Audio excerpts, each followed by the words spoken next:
Bismillahirrahmanirrahim.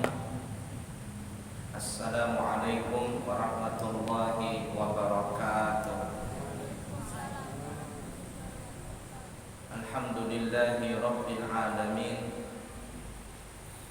Allahumma shalli wa sallim ala sayyidina wa nabiyyina wa maulana Muhammadin wa ala alihi wa sahbihi ajma'in, amma ba'du. Mari kita lanjutkan pelajaran kita di dalam kitab Riyadhus Shalihin yang dikarang oleh Al-Imam Abu Zakaria Yahya bin Sharaf An-Nawawi Asy-Syafi'i Al-Asy'ari radhiyallahu ta'ala anhu. Kita lanjutkan pelajaran kita di dalam hadis yang keempat, bab tentang tawakal, yakin dan tawakal. Hadis yang keempat, sama-sama ikutin ya. An Abi Hurairah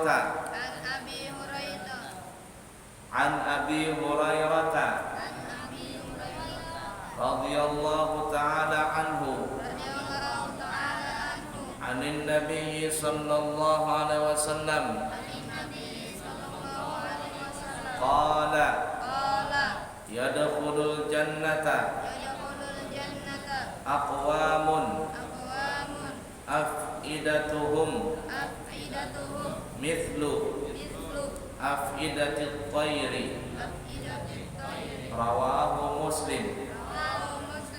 Dari Abu Hurairah radhiyallahu ta'ala anhu, dari Nabi Muhammad sallallahu alaihi wasallam, beliau bersabda, orang-orang yang mempunyai hati pendirian seperti hati pendirian burung, mereka akan masuk ke dalam surga.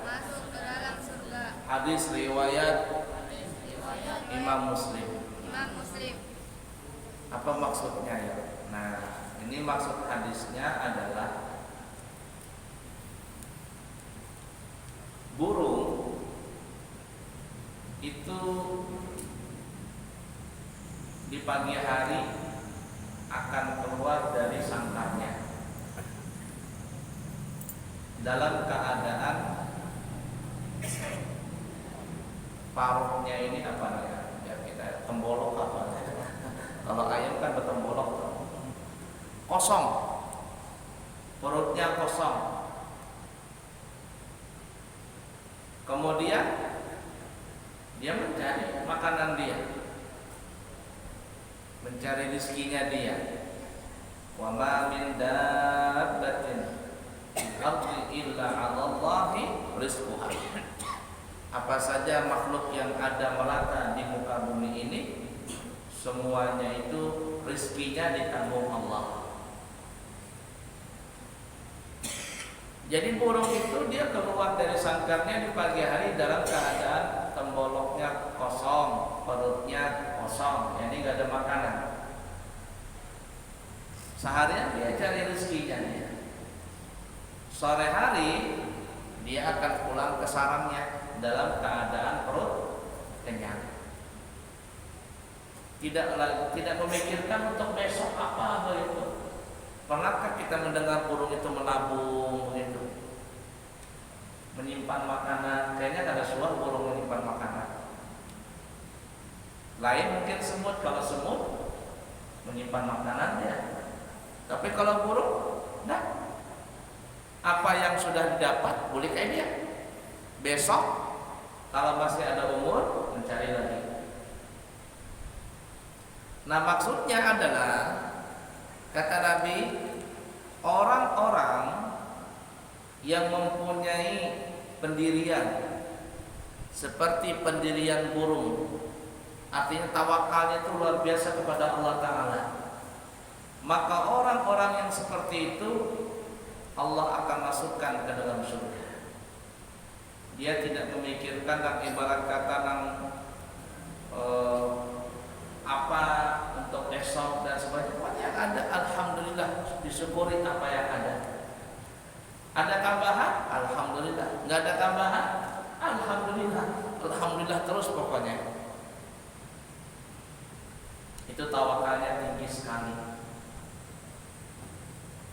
Orang kita ini kan terkadang luar biasa takutannya, menyimpan duit, menabung untuk hari tua ya.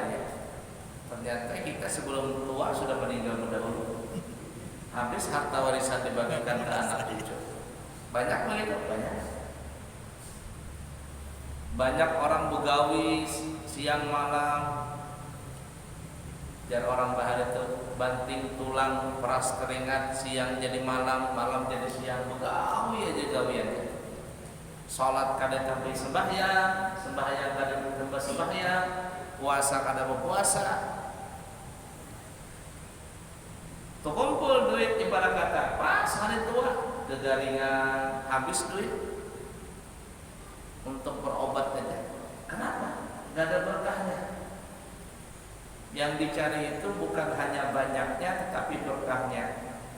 Bukan yang dicari kuantitasnya tetapi kualitasnya. Bukan yang dicari itu apa namanya itu banyaknya, tetapi yang dicari itu adalah nilainya. Buat apa banyak tetapi nilainya tidak berharga?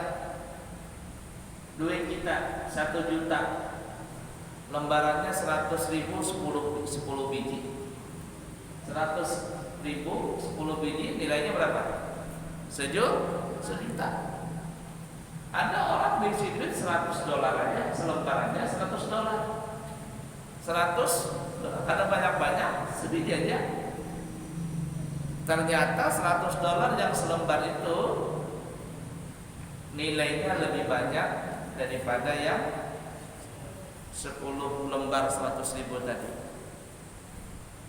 Bayangkan kalau ada orang berisi duit 10 lembar, setiap lembarnya $100, banyak lagi. Nah, seperti itu tuh maksudnya.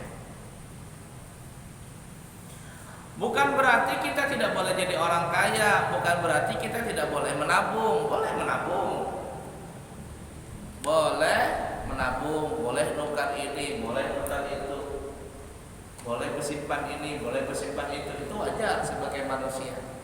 Tapi maksudnya tidak sampai masuk ke dalam hati. Hilanglah sudah, habislah sudah. Ibarat kata ada terlalu pusing, ternyata ibarat kata ada kena musibah, uyuhnya bukan main memikirkan, sampai gila umpama ibarat kata. Nah, ini yang berbahaya. Mungkin kita pernah berkisah di sinilah. Allah alam, pernahkah atau adalah ulun berkisah di sini? Ada seorang murid tinggal bersama gurunya yang sangat wara'. Sangat wara' itu ada sangat memperhatikan halal dan haramnya, dari segi sandang pangan papan itu diperhatikan. Wara'. Jangankan yang haram, yang syubhat aja, yang makruh aja gak mau. Jangankan yang makruh, yang syubhat aja gak mau. Itu wara' namanya. Jaga betul-betul kehormatan. Zuhud, sudah wara', zuhud lagi. Berarti zuhud tidak meletakkan dunia di dalam hati. Kalau wara' menjaga kehormatan, kalau zuhud tidak meletakkan dunia dalam hati. Sang murid ini hidup bersama gurunya, berdua aja. Ibarat katanya, setia murid ini lawan guru. Guru bukan sugih. Guru mengajarkan ilmu tauhid, ilmu hati dan sebagainya. Guru ini pergi ke laut. Kalau dia memancing, dapat 1 ekor ikan, boleh kayak sudah. Kalau kita kan dapat 1 ekor, kepengin 2, 2 kepengin 3. Kan ditanya itu. Kalau kada himap perahu kada mau pulih. Kalau guru ini kada dapat seikong iwak, dah boleh kai. Kada mencari 2-3 dan mencari iwak ini 2 hari sekali. Ya ini kalau sidin mendapat iwak seikong boleh ke rumah. Jadi separuh iwak ini beliau makan nih 1 ekor lah. Separohnya dagingnya beliau makan, separohnya untuk besok lagi. Apa kurang tawakalnya di guru nih, lawan dunia, lawan Allah Ta'ala, kepada Allah Ta'ala maksudnya. Karena mengejar dunia cukup. Hari ini dapat seekor iwak, sidin boleh, sidin menyangga iwak itu, sidin separoh, sidin makan, separohnya untuk besok. Jadi 2 hari aja ke laut dan tidak mencari banyak dunia. Dapat iwak boleh. Kerjaannya ibadah, ibadah, ibadah. Murid mengantari alhamdulillah kada ada dia. Ada suami ngeluh lawan Allah Ta'ala. Oh, apa kurang tawakalnya nih guru? Suatu hari sang murid ini hendak pergi ke kota. Si guru ini tinggal di pesisir pantai. Sang murid ini hendak pergi ke kota. Diizin lawan guru, kadang lari, izin, ya, nggak boleh kada diizin. Orang jadi santri itu pergi seperti orang mati, nggak boleh punya kehendak murid di atas kehendak guru, kehendak murid itu dikalahkan dengan kehendak guru. Nggak ada kehendak murid, yang ada kehendak guru. Kalau murid itu masih berkehendak ini, berkehendak itu, belum bisa lagi di situ. Anak itu gagal kalau jadi santri. Kalau dia betul-betul mencurahkan, menyerahkan semua jiwa raganya ke guru, insya Allah selamat tuh anak. Tapi guru nang mantap dulu, kalau gurunya nang kacau juga, kacau muridnya. Ya, guru nang baik dulu. Makanya itu bukan syekh muallim saja, tapi syekh murabbi. Kalau cuma muallim mengajar, bisa mengajar aja. Terus mengajar boleh kain dah. Ada tahu menahu murid apa itu syekh muallim, cuma mengajar aja. Yang berat itu syekh murabbi. Syekh murabbi itu yang membimbing murid. Kalau murid kesalahan dibimbing lagi. Murid bujur dikasihkan semangat, murid salah dibetulkan lagi. Syekh murabbi ini terkadang walaupun guru itu sudah meninggal dunia, terkadang sini bisa menegur murid dalam mimpinya murid. Ketika murid itu salah, guru datang dalam mimpi, kan salah nakai, salah mengai, jangan begitu. Ada bisa kehendak murid kan? Begitu murid yang bujur. Tapi ketika murid masih berkehendak, kata guru A, dia Z, itu gagal jadi murid. Gagal jadi santri. Jadi murid ini berizin lawan guru-guru, ulun hendak pergi ke kota. Kira-kira ada pesankah? Bolehkah ulun pergi ke kota? Dan kalau seandainya diizinkan, pian ada pesan kada? Jar guru, kuizinkan ikam pergi ke kota. Pian ada pesan apa? Aku kada pesan apa-apa jar sini. Ada minta nukar kami ini, kada minta nukar kamu kada. Cuman aku pesan, di kota itu ada diksanaku. Dia lebih alim daripada aku, lebih zuhud daripada aku, lebih wara' daripada aku. Tidak pernah cinta dengan dunia. Tolong engkau pergi ke kota, temui diksanaku itu, saudara itu. Ketika engkau sudah bertemu, sampaikanlah salamku kepadanya. Dan padahi aku minta nasihat darinya. Apa nasihatnya untukku? Ikam dengar bujur-bujur nasihat itu. Jangan ikam lupa. Itu aja gak guru? Iya itu aja, nggak usah repot-repot. Diizinlah murid tadi berangkat ke kota. Zaman dulu kisah lah. Ketika sampai di kota, sang murid ini setelah selesai urusannya dia datang mencari dinsanak gurunya tadi. Fulan bin Fulan ngarannya. Ada susah mencari karena memang orang alim. Tanya di masyarakat, adakah sampean kenal dengan ulama ini fulan bin fulan? Semua satu kota kenal dengan ulama itu. Wah, itu ulama besar. Yang mana orangnya? Itu. Sempat lagi datang dia. Yang mana rumahnya? Itu. Sang murid ini ketika ditujuki rumahnya sang guru, saudara gurunya ini, ibarat kata tengangak jar orang Banjar. Kenapa tengangak? Rumahnya nang kayak istana. Rumahnya nang kayak istana. Budak hamba sahayanya banyak, kudanya banyak. Kalau balik kan kuda, ada mobil. Dalam hati bergeretek nih.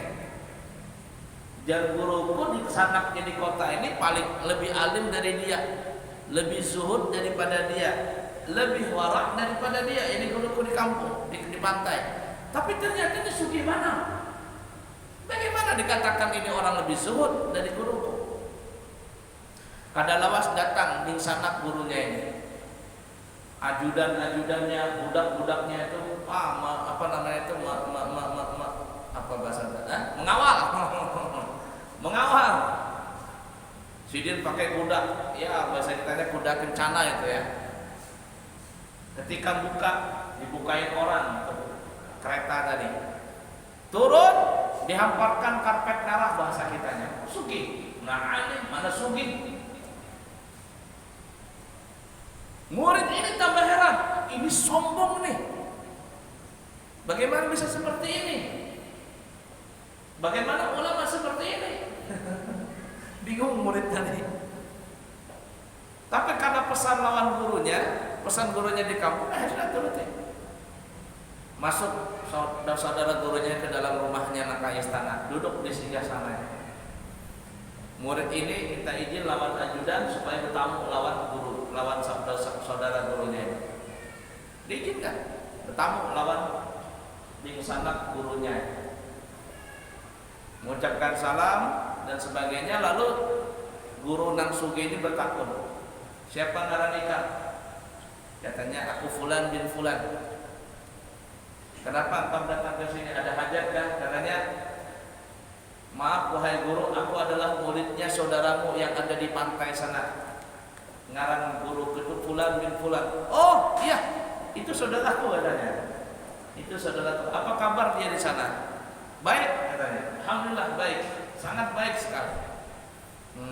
Ada pesan? Kata murid ini, ada wahai guru. Apa pesannya? Guruku di sana meminta nasihat darimu. Meminta nasihat darimu. Minta nasihat saja?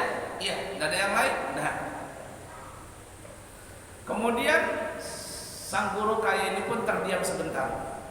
Ya, kemudian berkata, ini nasihatku lah, sampaikan nasihatku untuk gurumu di sana. Padahal kapan lagi dia mau zuhud dari dunia?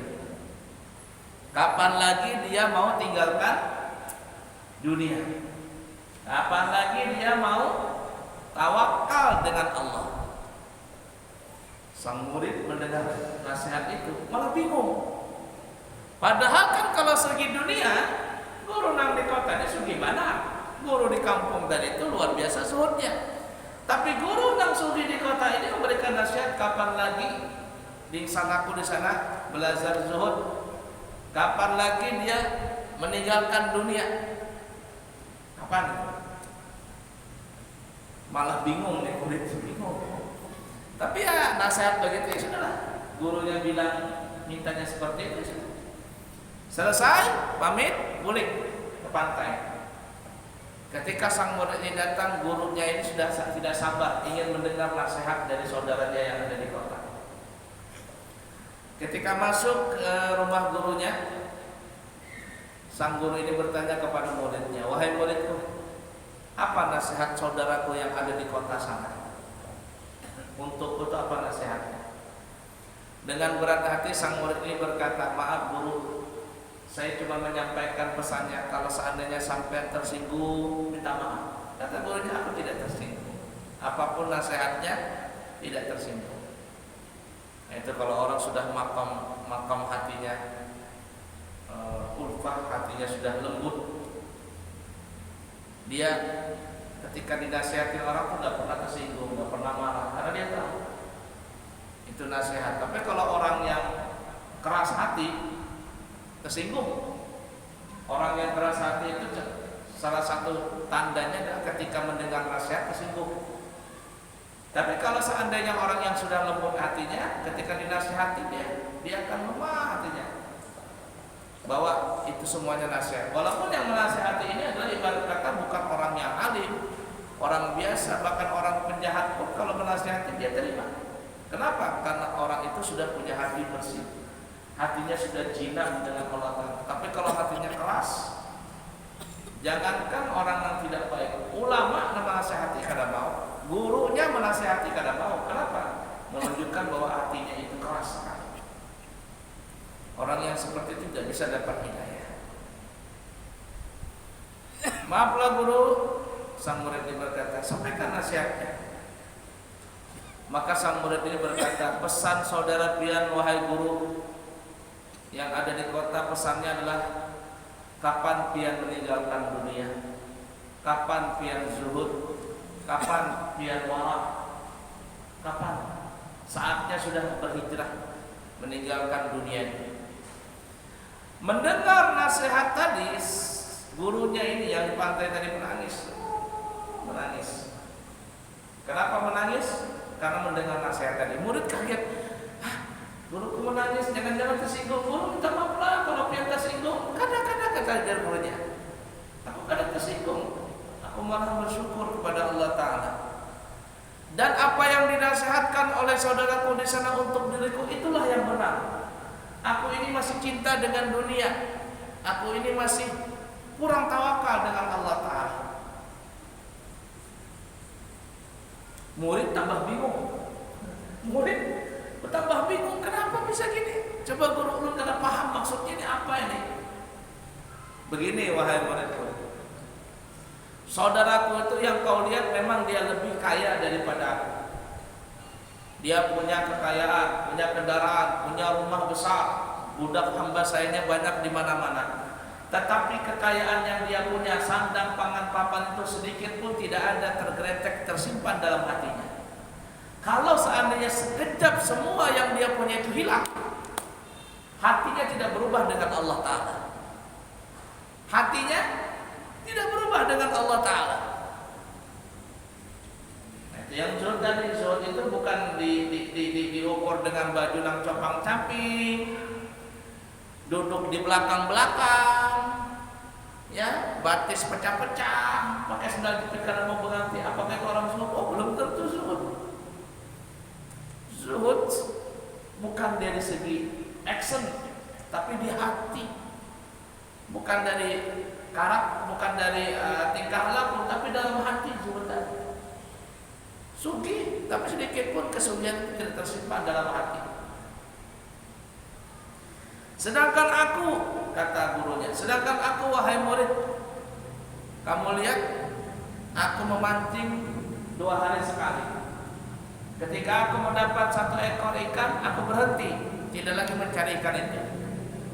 Tetapi aku terus terang kurang tawakal dan belum lagi zuhud. Kenapa? Karena aku makan separuh ikan yang di sini, separuhnya untuk besok. Aku masih memikirkan untuk besok, masih menyimpan untuk besok. Takutan kalau seandainya belum ada makanan untuk besok. Separuh ini, padahal benda yang kecil kan itu. Nah, setelah guru tadi menerangkan, baru sang murid paham apa yang dimaksud zuhud, apa yang dimaksud wara tadi, apa yang dimaksud tawakal tadi.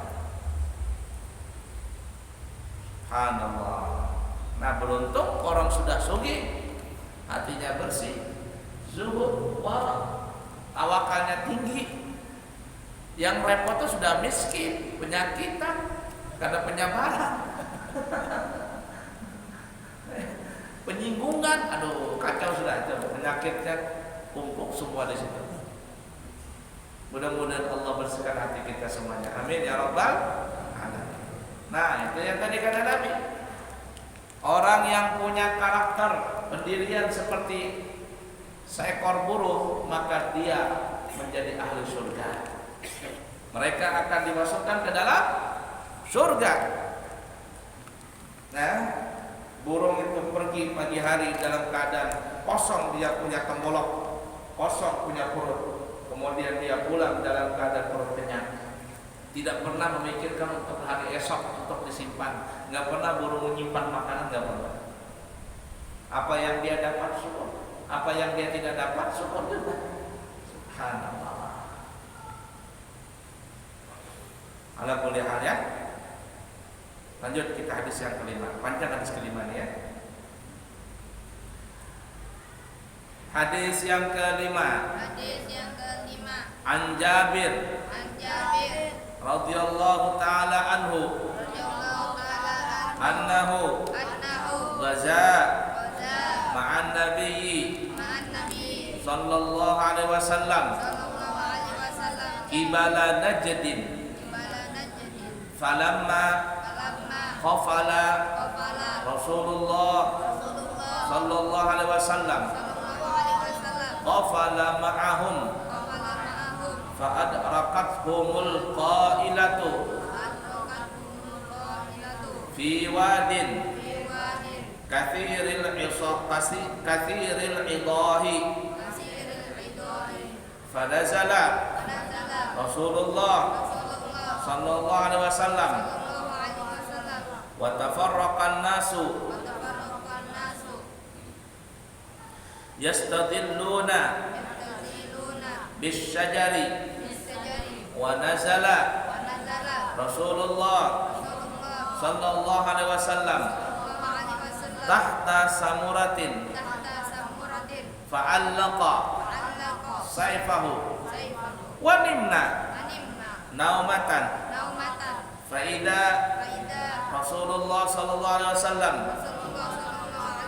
yad'una wa idza indahu a'rabiyun faqala inna hadha ikhtarata alayya sayfi wa ana naimun fastayqadtu wa huwa fi yadihi saltan qala man yamna'uka minni qultu Allah Allah Allah salasan walam yu'aqibuhu wa jalasa muttafaqun alaih wa fi riwayatin qala Jabirun kunna ma'a Rasulillah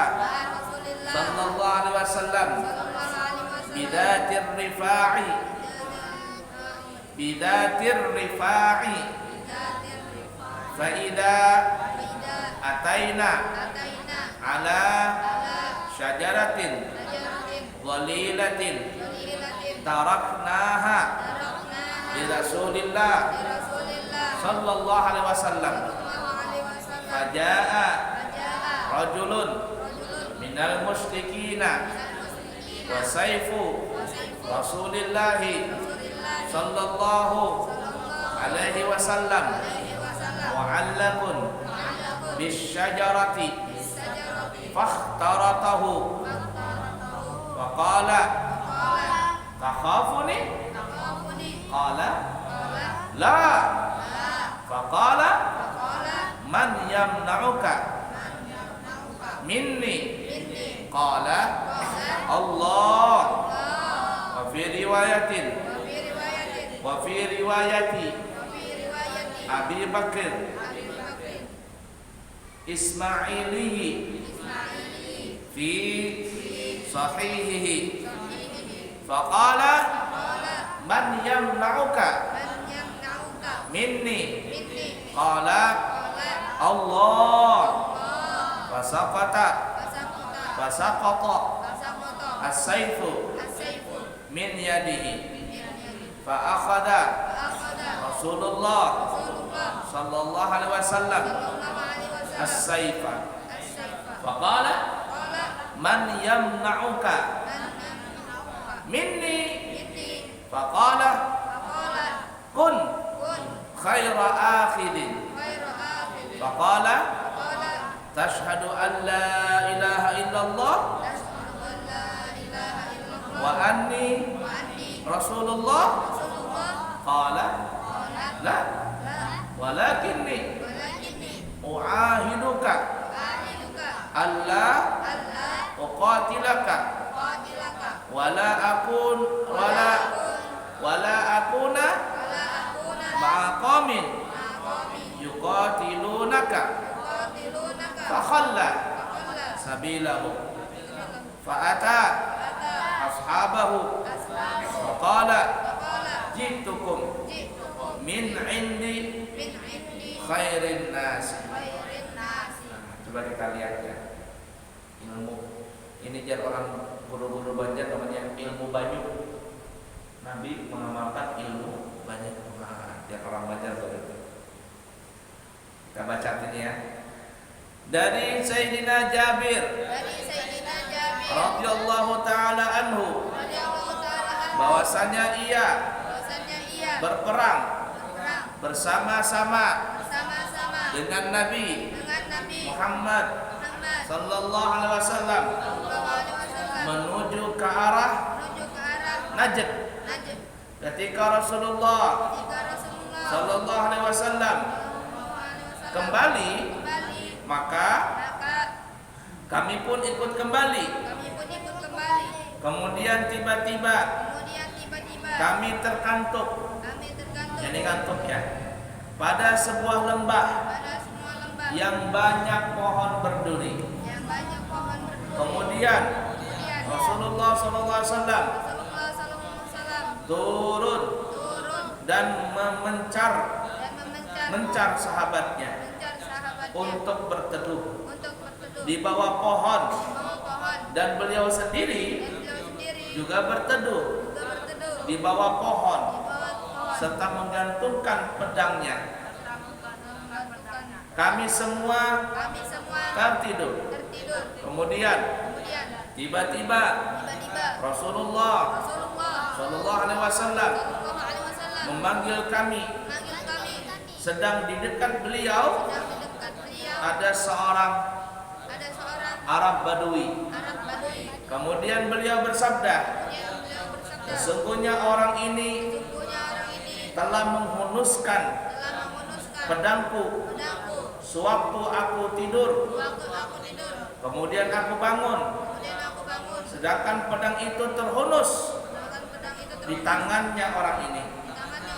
Lalu orang ini berkata, siapakah yang dapat mencegah engkau dari seranganku ini? Aku menjawab. Jadi Rasulullah menjawab, Allah, Allah, Allah, 3 kali. Kemudian beliau tidak bertindak apa-apa dan langsung duduk. Hadis riwayat Bukhari dan Muslim. Dalam riwayat yang lain, ikutin semuanya. Dalam riwayat yang lain dikatakan sebagai berikut. Jabir berkata, kami bersama-sama dengan Rasulullah sallallahu alaihi wasallam berperang di Dzatur Riqa'. Kemudian ketika kami sampai pada suatu pohon yang rindang, kami meninggalkan Rasulullah sallallahu alaihi wasallam. Lantas datanglah seseorang laki-laki yang musyrik, sedangkan pedang Rasulullah sallallahu alaihi wasallam tergantung di pohon. Kemudian si laki-laki itu menghunus pedangnya Rasul ya maksudnya, seraya bertanya, takutkah engkau kepadaku? Beliau menjawab, tidak. Lalu orang itu bertanya lagi, Siapakah yang dapat mencegah engkau dari seranganku ini? Lalu Nabi menjawab, Allah. Dan di dalam hadis yang diriwayatkan oleh Abu Bakar Al-Ismaili di dalam sahihnya dikatakan, orang laki-laki itu bertanya, siapakah yang dapat mencegah engkau dari seranganku ini? Beliau menjawab, Allah. Maka jatuhlah pedang itu dari tangannya. Kemudian Rasulullah SAW mengambil pedang itu seraya bertanya, siapakah yang dapat mencegah dirimu dari seranganku ini? Ia menjawab, jadilah engkau sebaik-baik orang yang memegang pedang. Beliau bersabda, kamu maukah mengucapkan, menyaksikan bahwa tiada Tuhan selain Allah dan bahwasanya aku adalah utusan Allah? Ia menjawab, tidak mau. Tetapi aku berjanji tidak akan memerangi engkau, dan aku tidak akan berkomplot dengan orang-orang yang memerangimu. Kemudian beliau melepaskan orang itu dan datang kepada para sahabatnya seraya bersabda, aku datang kepadamu dan aku baru saja bertemu dengan sebaik-baik manusia.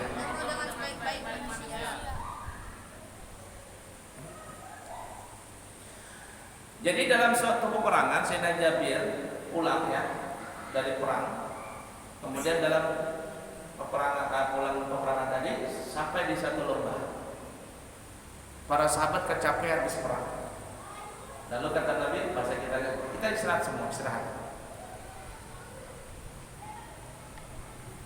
Lalu para sahabat pun berpencar mencari pohon masing-masing. Ada pohon sana, kumpul di sana berteduh, berebah, teguring. Rasul disediakan sama sahabat ada satu pohon yang agak lumayan rendah. Nabi pun beristirahat di situ. Sebelum beristirahat beliau punya pedang beliau ditaruh di digantung di pohon tadi. Pohonnya berduri tadi. Beliau tidur. Ketika tidur datang seseorang musuh Allah, orang musyrik. Datang. Lalu orang ini mengambil pedang Nabi. Sahabat tidak ada yang tahu, lagi gulingan. Lalu orang ini pun membangunkan Nabi. Bahasa kitanya, orang ini membangunkan dengan pedang.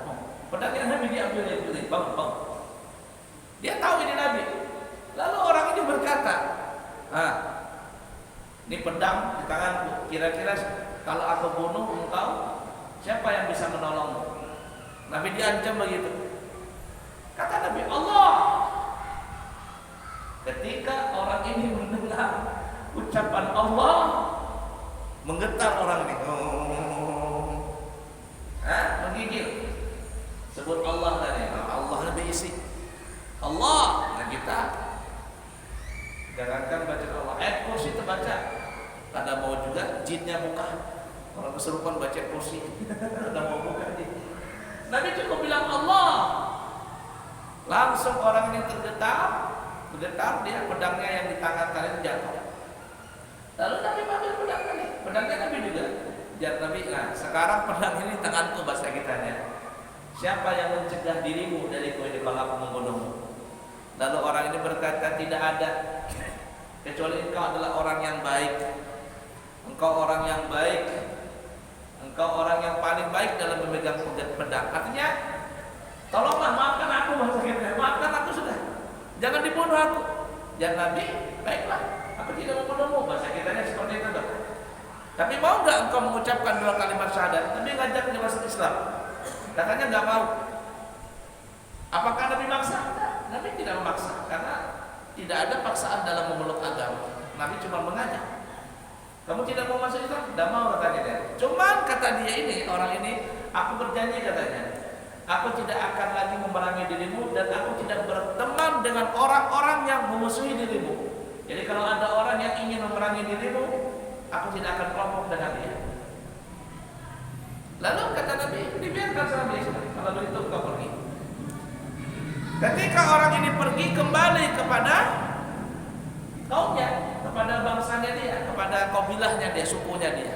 Lalu orang ini berkata, aku bertemu dengan seorang yang paling baik akhlaknya, sebaik-baik manusia. Siapa itu? Yaitu Nabi kita Muhammad Sallallahu Alaihi Wasallam. Dikatakan dalam riwayat yang lain, kalau tidak salah, orang ini akhirnya masuk Islam juga, tapi bukan saat itu, tapi di waktu yang lain. Jadi dia masuk Islam bukan karena ancaman pedangnya Nabi, tetapi dia masuk Islam karena kerelaan hatinya dengan melihat akhlak Nabi kita Muhammad Sallallahu Alaihi Wasallam. Nah setelah itu baru Nabi panggil sahabatnya, kumpul. Ini aku tadi datangi sama si fulan ini. Diceritakan sama Nabi. Nah jadi yang di sini kita bahas tadi adalah bab tawakal. Allah ketika mendengar Allah menggigit orang lain. Kenapa? Karena memang tingginya tawakalnya Nabi kita kepada Allah Subhanahu wa Ta'ala.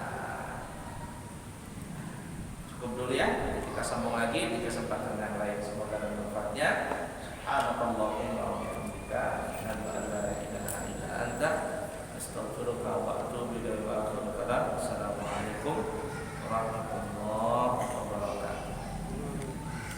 Allahumma inna nasta'udika hadhihi al-ma'lumat wa ta'allamna min ulumi din fa'atiha ilaina kullama nahtadi ilaiha wa ja'alna min al-'amil bima 'allamtana wa sallallahu ala sayyidina wa maulana Muhammadin wa ala alihi wa sahbihi wasallam walhamdulillahi rabbil alamin. Taqabbalallahu